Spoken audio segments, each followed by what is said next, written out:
नमस्ते dear students. International relations की अपनी सीरीज में आज हम चर्चा करेंगे चाइना के द्वारा दोबारा भारत की सीमा में घुसने को लेकर के किया गया दुस्साहस।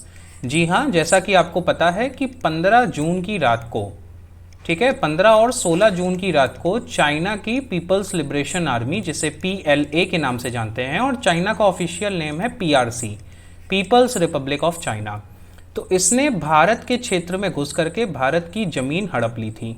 जो एरिया हमारा था उसको हड़प लिया था। भारत को बुरी तरीके से शॉक लगा था क्योंकि भारत इसके लिए बिल्कुल भी तैयार नहीं था। प्रधानमंत्री नरेंद्र मोदी की यदि आप फॉरेन पॉलिसी पे नजर डालेंगे तो पिछले 5 वर्षों से, ठीक है, NDA 1 के कार्यकाल से 2014 से 2019 तक उनका पूरा ध्यान, अगर आप शुरुआत का एक वर्ष हटा दें जब वो नवाज शरीफ के थ्रू पाकिस्तान भी गए थे और वहाँ पे उन्होंने कोशिश की थी संबंध सुधारने के, हालांकि बहुत ही अनफॉर्चुनेट है कि पाकिस्तान से हमारे संबंध नहीं सुधरे। उसके बाद से उन्होंने सीधी फिलॉसफी उनकी यही बन गई कि ऐसा है, चाइना के साथ मित्रता कर लो, पाकिस्तान का कोई वजूद ही नहीं रह जाएगा, क्योंकि आज पाकिस्तान यदि चल रहा है तो वो चाइना के लोन्स पे चल रहा है। Pakistan is mayor a satellite state of China. तो सैटेलाइट स्टेट क्या होता है, कोई कॉमेंट थ्रेड में बताए। प्रधानमंत्री मोदी की नीति थी कि चाइना के साथ दोस्ती को बढ़ाओ, चाइना को अगर तुमने कंट्रोल कर लिया तो पाकिस्तान अपने आप कंट्रोल में रहेगा। अब याद रखिएगा, भारत को हमेशा ट्विन वॉर का खतरा है, ठीक है, ये बात भारत के सेना प्रमुख और आज के CDS जनरल बिपिन सिंह रावत भी कह चुके हैं। हमेशा कहा जाता है कि हम दोहरी लड़ाई के लिए तैयार हैं, इधर से हम पे चाइना अटैक और उधर से पाकिस्तान अटैक करेगा। ऐसा हो सकता है, ऐसा यकीनन हो सकता है, ठीक है, क्योंकि ये दोनों, चाइना और जो पाकिस्तान का एक्सेस है ना, ये आज का नहीं है, ये बहुत पुराना है। ये तब का है जब 1970s में पर्दे के पीछे रह करके रिचर्ड निक्सन और चाइना के नेता जो वहाँ के प्रीमियर थे माओ जेडोंग के बीच की दोस्ती पाकिस्तान ने कराई थी, जो उस समय पश्चिमी देशों का लाडला बना बैठा था। तो रिचर्ड निक्सन और माओ जेडोंग की दोस्ती पाकिस्तान ने कराई थी और तब से ये ट्विन वॉर का खतरा भारत पे है। तो इसलिए भारत को इस चीज़ का ध्यान देना चाहिए। प्रधानमंत्री मोदी की पूरी नीति फेल हो गई जब उनको शी जिनपिंग ने धोखा दिया, और शी जिनपिंग ने सीधा कहा, देखिए आपने 2 समिट की, पहली आपने वुहान समिट की, ये इनफॉर्मल समिट थी जो कि डोकलाम के तुरंत बाद हुई थी कि आपस में नेताओं के बीच में एक कॉन्फिडेंस जागे। दूसरी समिट की आपने ममलपुरम में, आपने आराम से घूमा फिरा, सब कुछ किया। भारत और चीन के बीच का जो व्यापार घाटा है वो बढ़ करके $60 बिलियन तक गया। $60 बिलियन, क्या आप विश्वास कर सकते हैं इतना ज़्यादा ट्रेड जो डेफिसिट का इम्बैलेंस हो सकता है किसी देश के साथ? तो भारत ने इसे बढ़ने दिया। भारत की फिलॉसफी क्या थी, देखिए, सरकार भी कोई अगर स्टेप लेती है तो ऐसा नहीं है सरकार को पता नहीं है, सरकार को पता था व्यापार घाटा बढ़ रहा है, लेकिन सरकार ने सोचा कि इसी बहाने चाइना इतना ज़्यादा इन्वॉल्व हो जाएगा भारत के साथ कि वो कभी भारत पे अटैक नहीं करेगा, भारत के खिलाफ कोई रणनीति में शामिल नहीं होगा, क्योंकि चाइना के आर्थिक हित भारत के साथ जुटे हैं। बट शी जिनपिंग ने सीधा बताया कि I am the boss of Asia, ठीक है, इंडिया कुछ भी नहीं है, मैं एशिया का बॉस हूं। तो अब अभी हाल में क्या हुआ इसको देखने की कोशिश करते हैं।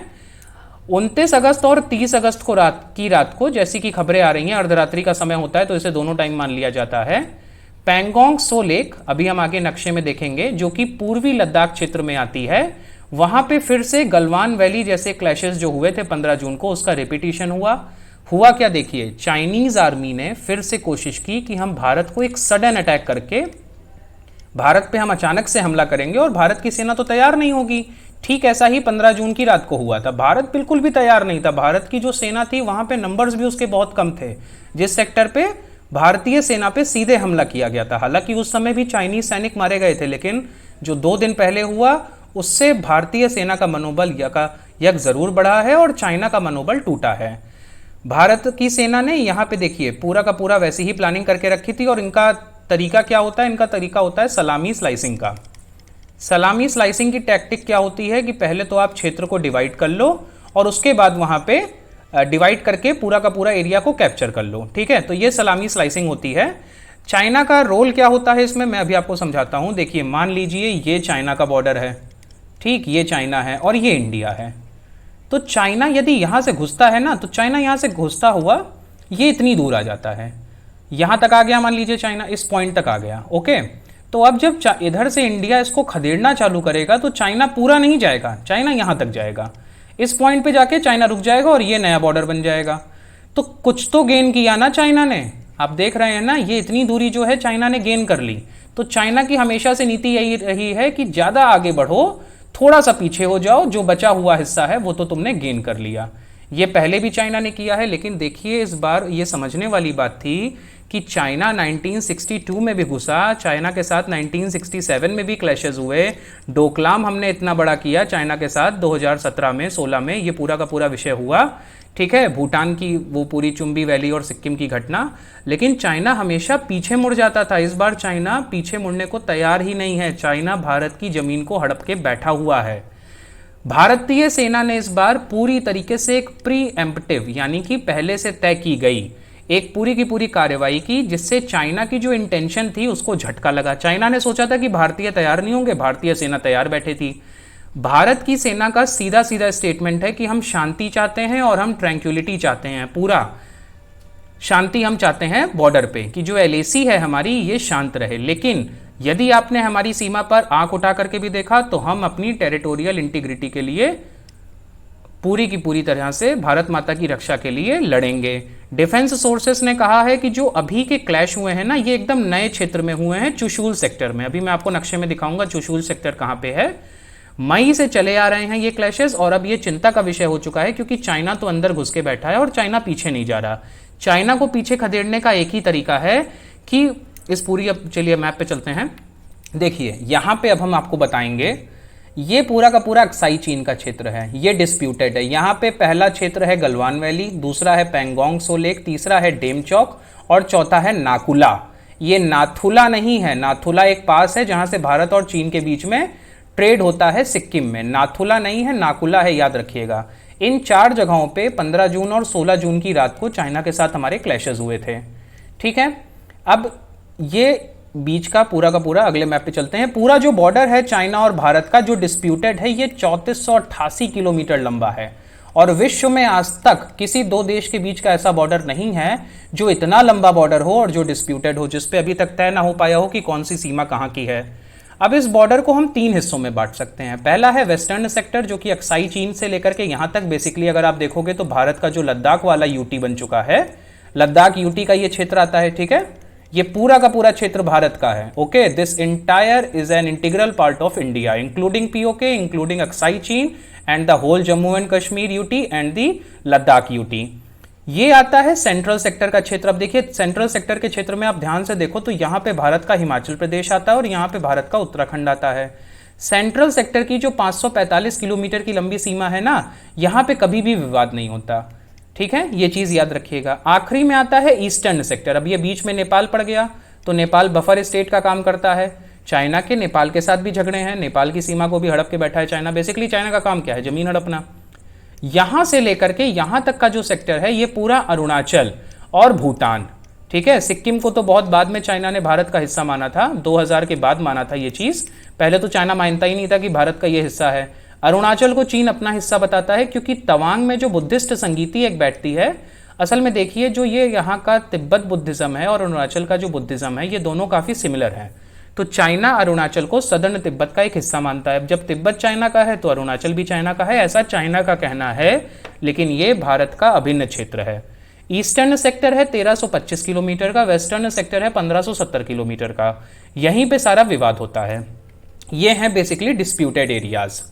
अब यहां पे मैं आपको चुशूल सेक्टर दिखाता हूं। ये रहा चुशूल सेक्टर, जो रिसेंट क्लैशेस हुए हैं वो यहां पे हुए हैं, ठीक है।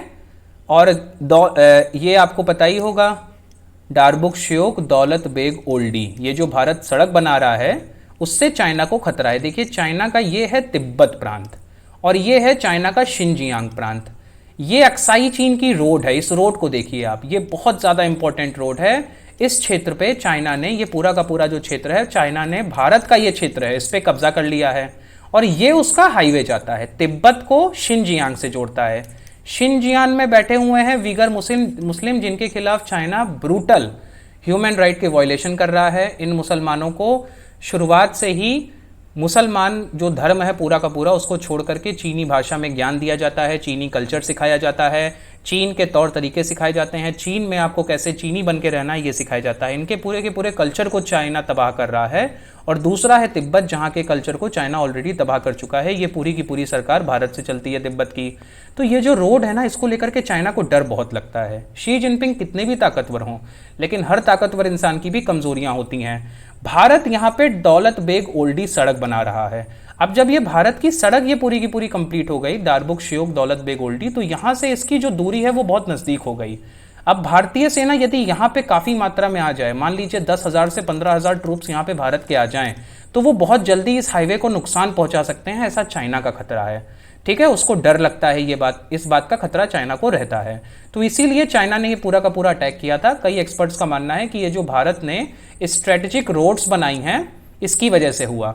अच्छा, भारत में जो नॉर्थ और नॉर्थ ईस्टर्न बॉर्डर है, यहाँ पे स्ट्रेटेजिक रोड्स बनाने का काम कौन से ऑर्गेनाइजेशन का है, और वो ऑर्गेनाइजेशन किस डिपार्टमेंट के तहत काम करता है? Somebody please tell in the comment thread.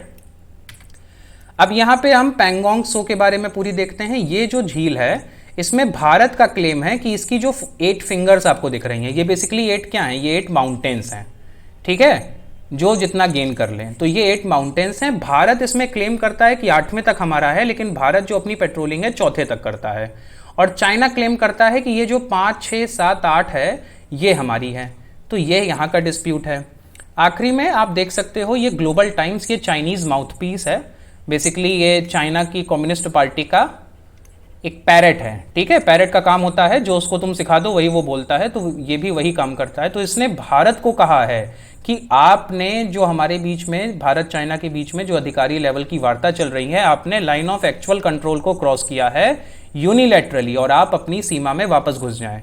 मतलब उल्टा चोर कोतवाल को डांटे। चीन जो कि पूरी दुनिया और हांगकांग से लेकर के शिनजियांग से लेकर के साउथ चाइना सी का इशू हो, चाहे वो जापान के आइलैंड्स छीनने का इशू हो, चाहे वो वियतनाम के साथ उसकी सीमा को लेकर के विवाद चल रहा हो, भूटान के साथ चल रहा हो, नेपाल के साथ चल रहा हो, पूरी मतलब जितने भी बॉर्डरिंग स्टेट हैं सबके साथ आपका बवाल है, मैरीटाइम बाउंड्रीज में आपका बवाल है, और आप भारत को कह रहे हो कि भारत ऐसा कर रहा है।